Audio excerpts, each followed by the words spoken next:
Hi friends, मैं मनीष अग्रेरी। जैसा कि आपको पता है कि हमारी जो टीडीएस की सीरीज चल रही है, टीडीएस हमने डिस्कस किया था। आज इस वीडियो में हम क्या डिस्कस करने वाले हैं, सबसे पहले वो देखते हैं। हम आज डिस्कस करेंगे सेक्शन 192। सेक्शन 192 जो बात करता है टीडीएस की ऑन सैलरी। सैलरी पे कब टीडीएस डिडक्ट करनी है, कब नहीं करनी है, किसको डिडक्ट करनी है, सेक्शन 192 हमें बताता है। ये सारे डिस्कशन हम करेंगे। फिर होता है how to compute TDS amount on salary. आपके मन में अगर ये वीडियो इम्प्लाई देख रहा है तो आपके मन में हमेशा जिज्ञासा होती है कि एम्प्लॉयर कैसे हमारा टैक्स कैलकुलेट करता है और हमारे सैलरी इनकम से टीडीएस को डिडक्ट करता है। तो वो चीज़ें हम इस वीडियो में देखेंगे। थर्ड चीज़ क्या है, new regime of tax versus existing regime of tax. जैसा कि आपको पता होना चाहिए कि हमारा जो नया फाइनेंशियल ईयर स्टार्ट हो चुका है, फाइनेंशियल ईयर 2020 से 21, उसमें गवर्नमेंट ने हमें, इनकम टैक्स डिपार्टमेंट ने हमें 2 स्लैब रेट प्रोवाइड की है जो कि ऑप्शनल है। जो एग्जिस्टिंग स्लैब रेट थी, जो 2.5 लाख 2,50,000 तक नील देन टैक्स, और एक न्यू रिजीम इन्होंने इशू की है स्लैब की, वो दोनों हम डिस्कस करेंगे कि आपके लिए कौन सा मोर बेनिफिशियर है। क्योंकि जैसा कि फाइनेंशियल ईयर नया स्टार्ट हुआ है, ऑफिसेस खुलना भी स्टार्ट हो गई हैं, तो आपके एम्प्लॉयर अगर एम्प्लॉय देख रहे हैं ये वीडियो, तो आपके एम्प्लॉयर जो है आपसे डिक्लेरेशन फॉर्म भरने के लिए कहते हैं। उसमें ऑप्शन देंगे कि आप कौन सा स्लैब रेट अडॉप्ट करना चाहते हैं, चूज करना चाहते हैं। उसी के बेस पे वो टीडीएस की कैलकुलेशन करके मंथली टीडीएस आपके सैलरी से डिडक्ट करके गवर्नमेंट को डिपॉजिट करेंगे। तो फिर थर्ड फोर्थ हम देखेंगे choose the best slab rate. आपके लिए कौन सा बेस्ट होगा, न्यू रिजीम में जाना या जो पुराना स्लैब है वो। तो सबसे पहले हम स्टार्ट करते हैं सेक्शन 192 टीडीएस ऑन सैलरी। तो टीडीएस ऑन सैलरी की अगर बात करें तो किसको डिडक्ट करना है, 192 क्या कहता है वो चलिए देखते हैं। सेक्शन 192 इनकम टैक्स एक्ट की है, जो कहती है टीडीएस ऑन सैलरी, सैलरी पे टीडीएस डिडक्ट करनी है हमें। कौन करेगा वो चीज देखते हैं। डिडक्टर कौन होता है? डिडक्टर वो पर्सन होता है जो डिडक्ट करता है, टीडीएस को डिडक्ट करता है, जो काटता है। ये खास करके एम्प्लॉयर है। क्या कहता है? एनी पर्सन क्या है, मीन डिडक्टर कौन है? Any person. कौन टीडीएस डिडक्ट करेगा? Any person. अब एनी पर्सन कौन है? तो एनी पर्सन डिफाइंड है section 231 of the income tax act, जिसमें शामिल होते हैं individual, HUF, company, form, AOP, BOI and cooperative society. ये सारे कवर होते हैं एनी पर्सन। अब होता है डिडक्टी कौन है? जिसका टीडीएस कटना है, जिसको सैलरी रिसीव हो रही है, वो होता है डिडक्टी कौन हो सकता है? रेसिडेंट भी हो सकता है और नॉन रेसिडेंट भी हो सकता है। मींस अगर एक एम्प्लॉयर अपने एम्प्लॉय को सैलरी पे करता है तो उसको सेक्शन 192 के अंतर्गत टीडीएस डिडक्ट करनी है, चाहे वो उसका एम्प्लॉय रेसिडेंट हो या नॉन रेसिडेंट हो। अब बात करते हैं कि वो टीडीएस कब डिडक्ट करेगा। क्या वो फाइनेंशियल ईयर एंड होने के बाद करेगा या हर मंथ करेगा? तो जो सेक्शन 192 कहता है time of deduction at the time of payment के समय। और आपको पता है पेमेंट मंथली की जाती है सैलरी की, तो इसीलिए वजह से आपके जो टीडीएस डिडक्ट होते हैं हर महीने के सैलरी पेमेंट होने से समय आपको टीडीएस डिडक्ट कर लिया जाता है। यहाँ मैं क्लियर करना चाहूँगा जो बाकी सेक्शंस है टीडीएस के, 194C, जे, इन सब में क्या है, आपको टीडीएस तब डिडक्ट करना होता है जब आपने बुक में एंट्री पास कर रहे हो या आप उसका पेमेंट कर रहे हो। जब आपने कोई सर्विस ली है तो उस इनवाइस को आप बुक कर रहे हैं या उस पार्टी को आप पेमेंट कर रहे हैं, क्रेडिटर्स को भुगतान कर रहे हैं, तो आपको टीडीएस उस समय डिडक्ट करनी होता है जो पहले हो, चाहे आप बुक में एंट्री पहले कर रहे हो या भुगतान पहले कर रहे हो, विच एवर इज अर्लियर। अब बट यहाँ पे क्या है, सेक्शन 192 में पेमेंट के बेसिस पे आपको टीडीएस डिडक्ट करनी है।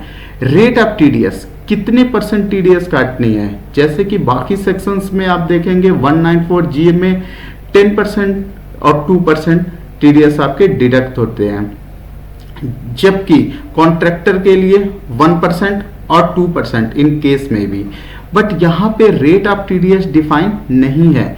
ये क्या कहता है, स्लैब रेट अप्लीकेबल होगी to the estimated income of the employ. Employ के इनकम पे डिपेंड करेगा कि उसका टीडीएस कितना डिडक्ट करना है। तो ये कैसे निकलेगा कि एम्प्लॉय की इनकम कैसे है, तो इसीलिए जो आपके एम्प्लॉयर होते हैं वो आपसे डिक्लेरेशन फॉर्म सबमिट कराते हैं कि आप उस डिक्लेरेशन फॉर्म में भर को जमा करें कि आपकी इनकम क्या है, अदर इनकम क्या है, डिडक्शन क्या है।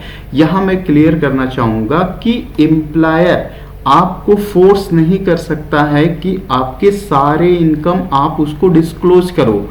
आपके एम्प्लॉय के लिए ये ऑप्शनल होती है, अगर वो चाहे तो अपनी सारी इनकम जो कैपिटल गेन से हो रही है, हाउस प्रॉपर्टी से हो रही है, अदर सोर्स से हो रही है, वो सारी इनकम डिस्क्लोज करे एम्प्लॉयर को डिक्लेरेशन फॉर्म में, और फिर एम्प्लॉयर उसके टीडीएस डिडक्ट करने का कैलकुलेशन करे। तो यहाँ पे फिर अब कैसे ये स्लैब रेट अप्लीकेबल करके हम रेट टीडीएस निकालेंगे वो हम इलस्ट्रेशन में देखते हैं। कहता है a employ get a salary 5,50,000 from his employer. कितना सैलरी मिल रहा है, 5,50,000 सैलरी मिल रहा है, तो आपके income under the head salary head में टैक्सेबल होगा। तो आइए कंप्यूटेशन बनाते हैं कि कैसे कैलकुलेशन होती है। तो एनुअल सैलरी हमने 5,50,000 ले लिया। फिर कहता है apart from salary he also get non monetary perquisites whose valuation as per rule 3 amount to 80,000। यहाँ 80,000 है, परक्यूजिट्स के रूप में नॉन मॉनेटरी परक्यूजिट्स दे रहे हैं। यहाँ मैं एज्यूम कर रहा है कि इस पे जो टैक्स डिपॉजिट करनी है वो एम्प्लॉय के द्वारा डिपॉजिट करनी है, क्योंकि नॉन मॉनेटरी परक्यूजिट्स के केस में कभी कभी एम्प्लॉयर ही टैक्स जमा कर देता है। तो यहाँ हम एज्यूम करके चल रहे हैं कि यहाँ पे जो भी लायबिलिटी है वो एम्प्लॉय की है और एम्प्लॉयर ने ऐसा कुछ नहीं किया है, उसने टैक्स डिपॉजिट नहीं किया है अपनी साइड से। तो इसलिए इसकी इनकम में हम ऐड करेंगे और दोनों ऐड कर लिया। फिर कहता है the employ has invested 60,000 in PPF. जैसा कि आपको पता है कि सेक्शन 80C से 80U का डिडक्शन जिसे बोलते हैं चैप्टर 6, ये हमें अलाउ होता है, जिसमें कवर होती है, जैसे अगर हम 2-3 चीजें देखें, LIC, ट्यूशन फीस, बैंक की इंटरेस्ट, सेविंग बैंक की इंटरेस्ट, या FD हो गई एक लिमिटेड अमाउंट तक उसका इंटरेस्ट का, या आप किसी बच्चे की अपने एजुकेशनल फीस दे रहे हैं, ट्यूशन फीस जो हमने बता दिया ट्यूशन फीस, या आप अगर रेंट पे रहते हैं और आपको HRA नहीं देती है एम्प्लॉयर, तो आप उस रेंट को सेक्शन 80G में डिडक्शन ले सकते हैं।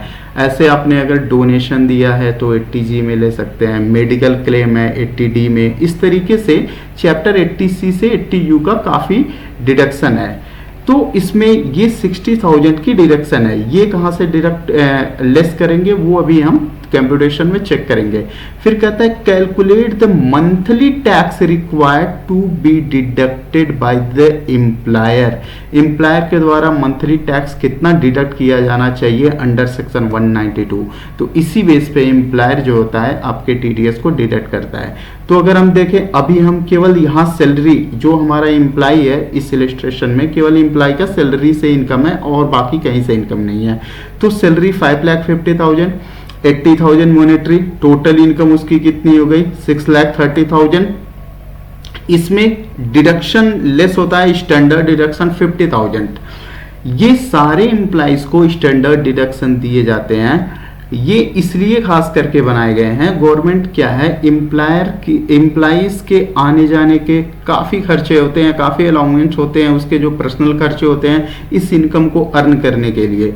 तो गवर्नमेंट क्या कहती है, इनकम टैक्स डिपार्टमेंट कहती है कि मैं आपको वो खर्चे अलाउ नहीं करूंगा, बल्कि उसके जगह आप एक स्टैंडर्ड डिडक्शन ले लो 50,000 को सारे एम्प्लॉइज को अलाउ करते हैं। तो यहाँ पे हमने 50,000 लेस कर दिया। तो income under the head salary कितना आ गया 5,80,000। यहाँ से अब हम डिडक्ट करेंगे अंडर चैप्टर 6 में जो उन्होंने पीपीएफ का दे रखा है 60,000 रुपया। अब ये डिडक्ट करने के बाद जो टैक्सेबल अमाउंट है 5,20,000 है, जिसपे हमें स्लैब रेट अप्लीकेबल करके टैक्स डिपॉजिट करनी है। अब यहाँ पे चैलेंज आता है, आपके डिक्लेरेशन फॉर्म में ऑप्शन रहेगा कि आप कौन सा स्लैब रेट अप्लाई करना चाहते हैं। तो जब आपको पता नहीं होगा कि न्यू रिजीम में क्या दिया गया, एग्जिस्टिंग रिजीम में क्या था, तो फिर आप उस डिक्लेरेशन फॉर्म को नहीं सबमिट कर सकते हैं और अपने एम्प्लॉइज का बेस्ट, यहाँ तक कि अगर एम्प्लॉय कैलकुलेट कर रहा है तो अगर उसको नहीं आइडिया इसका, तो वो बेस्ट ऑप्शन नहीं चूज कर पाएगा। तो ये हम देखते हैं कि कैसे ये हमारे जो पुराने स्लैब रेट थे वो भी हम डिस्कस करेंगे और जो नए आए हैं वो भी हम डिस्कस करेंगे। तो अभी हम ये मान के चल रहे हैं 5,20,000 में पुराने स्लैब रेट से एग्जिस्टिंग स्लैब रेट जो हमारा था उसके बेस पे कितना टैक्स बनता है। तो जो एक बार मैं स्लैब भी दिखाना चाहूँगा, जो पुराना स्लैब था उसका हमने एक सेपरेट वीडियो बना रखा है, अगर आपको देखना हो तो वो चेक कर सकते हैं कि स्लैब रेट कैसे 3 कैटेगरी में डिवाइड की गई है और कैसे काम करती है। अभी यहाँ हम थोड़ा सा आपको हिंट देने के लिए यहाँ स्लैब को डिस्कस करते हैं।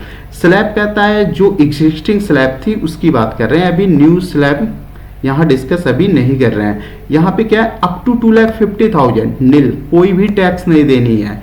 बट कहता है up to 2,50,000 but up to 5 lakh, कितना परसेंट, 5%। इट मीन्स जो 2.5 लाख का बीच में गैप है उस पर 5% कैलकुलेट करनी है, जो कि आपका 12,500 आता है। फिर कहता है अगर इनकम 5 लाख से एक्सीड करती है बट अप टू 10 लाख, तो आपको 20% के रेट से आपको टैक्स डिपॉजिट करना है। ऐसे ही एबव 10 लाख तो 30%। अब आते हैं हम अपने उस क्वेश्चंस पे। तो यहाँ पे जो टैक्स कैलकुलेट करेंगे, यहाँ पे 2.5 लाख तक 2,50,000 तक नील हो गई, 250 से 5 लाख तक 12,500 आपका एक बन गया, और जो 20,000 रुपये बचे उस पे आपके 20% लगा करके और ये आपके 16,500 हो गए। अब आते हैं रीबेट लेस होती है अंडर सेक्शन 87A में। ये रीबेट तभी अलाउ होता है जब आपकी टैक्सेबल इनकम 5 लाख से एक्सीड ना करे। यहाँ पे क्या हुआ, 5 लाख से एक्सीड कर गई, तो इसलिए 87A का डिडक्शन यहाँ नहीं मिलेगा। इसको भी 87A में हम लोगों ने डिटेल्स में डिस्कस कर रखा है, जो हमारा पुराना वीडियो ऑलरेडी अपलोड है स्लैब रेट के हिसाब से, वहां आप देख सकते हैं। फिर आता है हेल्थ एजुकेशन सेस, इसमें ऐड करेंगे। अब जो एम्प्लॉय को टैक्स जमा करना है वो 17,160 रुपए इसको जमा करने को बनता है। तो अब आज की डेट में 17,160 एक राउंड फिगर, ये एम्प्लॉय की लायबिलिटी है, टैक्स पे करने की है। इसी के बेस पे अब ये एम्प्लॉयर इसको 12 से डिवाइड करता है और 1,430 रुपीज हर महीने आपका टीडीएस डिडक्ट करेगा। इसमें आपने यही सीखा कि जो टीडीएस डिडक्ट किया जाता है सेक्शन 192 में, यहाँ पे ना तो कोई थ्रेशोल्ड लिमिट है ना तो कोई परसेंटेज है। ये डिपेंड करता है कि आपका एम्प्लॉय जो है, जिसको आप सैलरी पे कर रहे हैं, उसकी इनकम क्या है, उसके बेस पे उसको कैलकुलेट करके हम टैक्स हर महीने डिडक्ट करते हैं। तो ये हमारा टीडीएस का कैलकुलेशन रहा कि सेक्शन 192 में कैसे करते हैं। और चीजें एक बार पॉइंट्स हम देख लेते हैं। Income from previous employer may be considered, जो हमने बताया कि आपकी अगर कहीं से और भी इनकम है किसी भी तरीके की, चाहे सैलरी की हो, हाउस प्रॉपर्टी की हो, वो सारे आप डिस्क्लोज कर सकते हैं। फिर कहता है रिलीफ अंडर सेक्शन 89 ने एरियर कोई मिला है उसकी रिलीफ आपको लेनी है, या आपको इनकम फ्रॉम ऑल सोर्सेस में बी कंसिडर्ड, ये हमने बता ही दिया। And any TDS there on sell be considered, means अगर आपकी और कोई इनकम है तो आप एम्प्लॉयर को डिस्क्लोज करो, उस पर जो टीडीएस डिडक्ट हुआ है वो भी डिस्क्लोज करो, वो प्रॉपर इस कैलकुलेशन में करके ये लास्ट में ये टीडीएस कैलकुलेट करके इसी की बेस पे आपका मंथली टीडीएस डिडक्ट होता रहेगा सैलरी से। यहाँ पे एक चीज और बताना चाहूंगा, सैलरी हेड से लॉस फ्रॉम हाउस प्रॉपर्टी को आपको अलाउ किया जाता है। मींस जो सेक्शन 192 है, अगर आपकी इसकी कैलकुलेशन टीडीएस की हो रही है अंडर द सैलरी, तो इसमें से अगर आपका हाउस प्रॉपर्टी का इंटरेस्ट कोई है जो सेक्शन 24 में अलाउ किया जाएगा, इसके अलावा अगर आपका कोई कैपिटल गेन लॉस है, बिजनेस लॉस है, तो उस लॉस को यहाँ पे टीडीएस कैलकुलेट करते समय लेस नहीं किया जाता है। ठीक है, यहाँ पे केवल हाउस प्रॉपर्टी के इंटरेस्ट को जो अंडर सेक्शन 24 में अलाउ किया जाता है। फिर आते हैं हम नेक्स्ट, ये हमारा था, एक बार हम देखते हैं, दो चीजें हमने डिस्कस कर ली, 192 सैलरी टीडीएस पे कैसे सैलरी पे कंप्यूट होती है। अब हम थर्ड स्टार्ट करते हैं, new regime of tax versus existing regime of tax. आपको कौन सा ऑप्शन आपके लिए बेस्ट है वो डिपेंड करता है कि ये हम यहां डिस्कस करते हैं। एग्जिस्टिंग जो ओल्ड था, वो जो स्लैब रेट है हम ऑलरेडी वीडियो में डिस्कस किए हैं, बट यहाँ कंपैरिजन के लिए आपके सामने यहाँ मैं एक बार फिर से डिस्कस करूंगा। अगर 2,50,000 कोई भी टैक्स नहीं, 2,50,000 से अप टू 5 लाख 5% के रेट से टैक्स, 5 लाख से 10 लाख तक 20% के रेट से टैक्स, 10 लाख से एबव होता है तो 30% के हिसाब से टैक्स।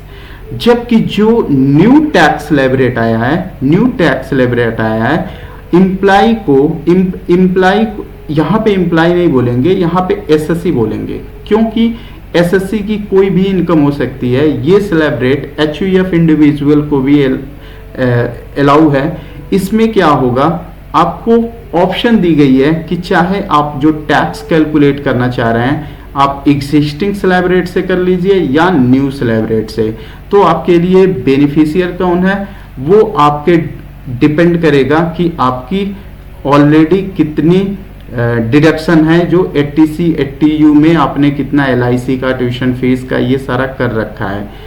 एक एक चीजें अभी डिस्कस करेंगे फिर आपको समझ में आएगा। जो न्यू स्लैब रेट है वो कहता है कि अप टू 2,50,000 नो टैक्स, यहां भी सेम था। फिर कहता है up to 2,50,000 but sorry from 2,50,000 up to 5 lakh 5% के रेट से टैक्स लगेगा। 5 लाख अप टू 7.5%, 7.5 लाख यहां पे 10% के रेट से टैक्स लगेगा। फिर कहता है 7,50,000 से अगर 7,50,000 से एक्सीड करती है और अप टू 10 लाख तो आपको 15% के रेट से टैक्स देना होगा।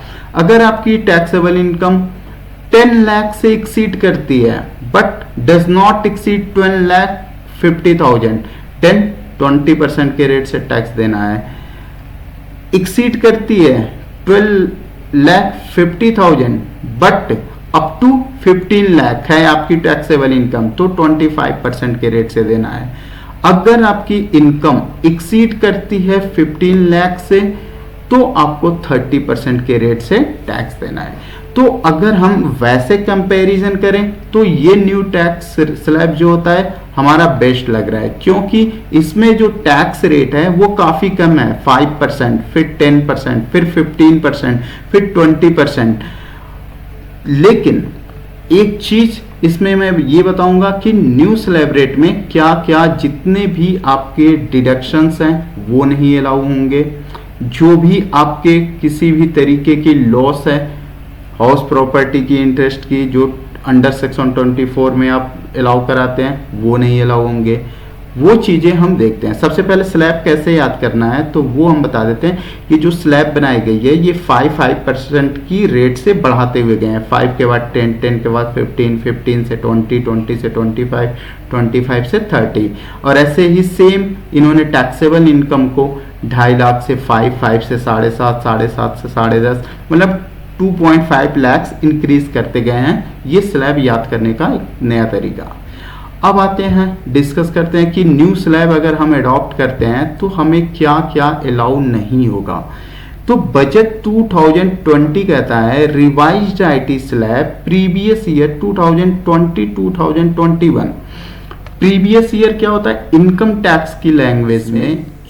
अगर हम देखें फाइनेंशियल ईयर अकाउंटिंग लैंग्वेज है, जिस फाइनेंशियल ईयर को हम अकाउंटिंग भाषा में फाइनेंशियल ईयर बोलते हैं, इनकम टैक्स की लैंग्वेज में उसे प्रीवियस ईयर बोलते हैं। Previous year that year in which income earned. और ठीक प्रीवियस ईयर के बाद वाली ईयर जिसमें आपके जिसमें आपको टैक्स डिपॉजिट करना होता है, that is called assessment year. अब हम देखते हैं कि कितना न्यू स्लैब रेट में क्या क्या हमें अलाउ नहीं होने वाली है। कहता है any individual opting to be taxed under the new tax regime from financial year 2020 to 21। यहां ध्यान देना है कि ये जो टैक्स रिजीम है 2020-2021 मीन्स चाहे प्रीवियस ईयर आप कह लो या फाइनेंशियल ईयर, यहां से ये टैक्स रिजीम को ऑप्शन दिया गया। ऑनवर्ड ये चलता रहेगा। Will have to give up certain exemption and deduction. अगर आप न्यू टैक्स रिजीम लेते हैं तो जो डिडक्शन नीचे दी जा रही हैं वो सारा आपको छोड़ना होगा। कौन से? तो LTA होता है, लीव ट्रेवल अलाउंस, जो अंडर सेक्शन 10(5) में हम डिडक्शन लेते हैं। ऐसे ही HRA का डिडक्शन जो हम अंडर सेक्शन 10(13)A में लेते हैं, इसको हम अभी एग्जांपल से भी कंपेयर करेंगे। अभी केवल देख लेते हैं कि कौन कौन से डिडक्शन हमें डिसअलाउ हो जाएंगे, मींस एग्जम्पशन हमें छोड़ना पड़ेगा। फिर आता है थर्ड, कन्वीनियंस हो गया, डेली एक्सपेंसेस हो गया in course of employment, relocation allowance हो गए, हेल्पर अलाउंस हो गए, चिल्ड्रन एजुकेशनल अलाउंस हो गए, अदर स्पेशल अलाउंस जो सेक्शन 10 सबसेक्शन 14 में है, स्टैंडर्ड डिडक्शन जो हमने स्टैंडर्ड डिडक्शन अभी TDS कैलकुलेट करते समय 50,000 कैलकुलेट किया था, डिडक्ट लेस किया था, वो भी इस न्यू रिजीम में नहीं मिलने वाला है। प्रोफेशनल टैक्सेस है वो भी नहीं मिलेगा। Interest on housing loan under section 24 subsection 6 जो हम कह रहे थे हाउस प्रॉपर्टी की लॉस जो इंटरेस्ट की है वो आप लेस कर देते हैं सैलरी हेड से। बट अगर आप new tax regime use option adopt करते हैं तो आपको उसकी डिडक्शन नहीं मिलेगी और आपको फ्लैट रेट पे टैक्स देना, फ्लैट टैक्सेबल अमाउंट पे टैक्स कैलकुलेट करना होगा। चैप्टर 6 की जो डिडक्शन होती है 80C से 80U की, जो LIC, HRA नहीं LIC, house rent 80GG, 80D में मेडिकल क्लेम या 80G में डोनेशन, ये सारे डिडक्शन आपको नहीं मिलेंगे। बट एक्सेप्ट इसमें इन्होंने दो डिडक्शन अलाउ कर दी जो section 80CCD subsection 2 and 80JA में आती है, वो डिडक्शन अलाउ हो जाएगी। बाकी 80C से 80U तक की कोई भी डिडक्शन अलाउ नहीं होनी है। इसको हम कंपैरिजन करते हैं एक एग्जांपल के थ्रू तो और अच्छा समझ में आएगा। यहाँ पे अब हम देखते हैं, वैसे हमें जो देखने पे लग रहा था वो हमें ये लग रहा था कि यहाँ पे टैक्स रेट जो न्यू स्लैब रेट है उसमें कम है, इसमें कम है, जबकि यहाँ पे हायर है। बट लॉसेस क्या है, जो अभी हमने एग्जम्पशन पढ़ लिया कि हमको एग्जम्पशन नहीं मिलेगी, तो ये लॉसेस हैं एक तरीके से आपको, तो इसलिए आपको प्रॉपर तरीके से कैलकुलेट करके ही आपको ऑप्शन चूज करनी है कि आपको न्यू रिजीम में जाना है या एग्जिस्टिंग रिज्यूम में। एग्जाम्पल हमने यहाँ पे लिया है, अगर आपकी बेसिक सैलरी 60,000 पर मंथ है तो ईयरली कितनी हो जाएगी 7,20,000। ये मैं ये एज्यूम कर रहा हूँ कि यहाँ पे एग्जिस्टिंग स्लैब रेट है, मतलब ओल्ड वाली पुरानी, और यहाँ पे जो न्यू रिजीम आई है ये वाली न्यू रिजीम। तो अभी अगर बेसिक सैलरी है तो वो तो दोनों में टैक्सेबल होगी और फुल रेट होगी। यहाँ पे HRA मिलता है तो HRA आपको सेक्शन 10(13)A में डिडक्शन अलाउ होती है, जबकि एग्जिस्टिंग में तो अलाउ हो जाएगी। यहाँ भी एज्यूम कर रहा हूँ कि जो HRA या कन्वेंस मिल रहे हैं वो फुल्ली एग्जम्प्ट है, आपके पूरे के पूरे एग्जम्प्ट हो जा रहे हैं, क्योंकि उसमें सेक्शन 10(13)A में वो फॉर्मूले दिए गए हैं 50% ऑफ HRA या 10% माइनस सैलरी, ऐसे करके वो कैलकुलेट किया जाता है। तो अभी हम एज्यूम कर रहे हैं कि HRA और कन्वेंस और अदर अलाउंस एग्जम्प्ट है। तो जो अलाउंस आपको मिल रहा है 12,000 एग्जम्प्ट है किस केस में, एग्जिस्टिंग और ओल्ड में, जबकि न्यू स्लैब कहता है कि आपको उस पर टैक्स देना है। क्योंकि अगर आपने यहाँ रीड करेंगे, अगर आप यहाँ देखा था आपने कि जो आपको गिव अप करनी है उसमें HRA भी शामिल है, ऐसे ही आपका LTA शामिल था, स्टैंडर्ड डिडक्शन नहीं मिल रहा है, हाउस लोन का जो इंटरेस्ट पे कर रहे हैं नहीं मिल रहा है। अब आते हैं कंपैरिजन में, तो यहाँ पे बेसिक सैलरी 60,000, ये आपका दोनों में टैक्सेबल है, चाहे आप कोई भी रिजीम, कोई भी स्लैब रेट, कोई भी आप रेट ऑप्शन अडॉप्ट करें। बट HRA के केस में एग्जिस्टिंग में यहाँ पे एग्जम्प्ट हो जाता है, जबकि यहाँ पे पूरे तरीके से टैक्सेबल है। यहाँ पे convince other allowance 8,000 per month है, तो पूरे साल का यहाँ पे 96,000 आपका टैक्सेबल हो जाएगा, जबकि जो ओल्ड या एग्जिस्टिंग है वहां एग्जम्प्ट हो जाती है। इंटरेस्ट ऑन हाउस प्रॉपर्टी, ये अंडर 1,20,000 का आपने इंटरेस्ट आपको देना पड़ा बैंक को, आपने हाउस प्रॉपर्टी की लोन ली थी, तो यहाँ पे एग्जिस्टिंग में 1,20,000 रुपए आप लेस कर लेंगे, इसमें अलाउ है आपको, जबकि न्यू रिजीम में ये अलाउ नहीं है। 80C से 80U का डिडक्शन, लेट सपोज 1,20,000 आता है, LIC ट्यूशन फीस, यहाँ पे आप लेस करेंगे, जबकि न्यू में आपको अलाउ नहीं है। स्टैंडर्ड डिडक्शन जो होती है 50,000 सारे एम्प्लॉइज को दी जाती है, तो एग्जिस्टिंग में आप लेस करेंगे अगर एग्जिस्टिंग स्लैब यूज करते हैं, जबकि न्यू रिजीम अगर अपनाते हैं तो यहाँ पे डिसअलाउ है, यहाँ पे आपको छोड़ना पड़ेगा ये एग्जेम्पशन। तो अब अगर हम कंक्लूजन देखें तो आपको कभी भी एग्जिस्टिंग और न्यू ऑप्शन अडॉप्ट करने के लिए एक बार पहले कैलकुलेशन करनी होगी, फिर आप उसको अडॉप्ट कर सकते हैं या ऑप्शन ले सकते हैं।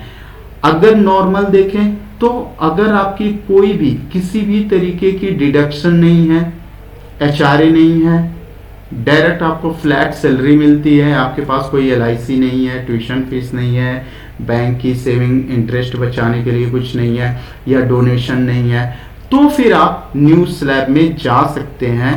बट अगर आपके पास ये सारे डिडक्शन हैं, इंटरेस्ट की है, हाउस प्रॉपर्टी की 80C 80U डिडक्शन है, तो आपको पहले कैलकुलेशन कर लेना होगा, फिर ऑप्शन को अडॉप्ट करना होगा। इस वीडियो को यहीं पे क्लोज करते हैं। उम्मीद है आप लोगों को अच्छे से समझ आई होगी।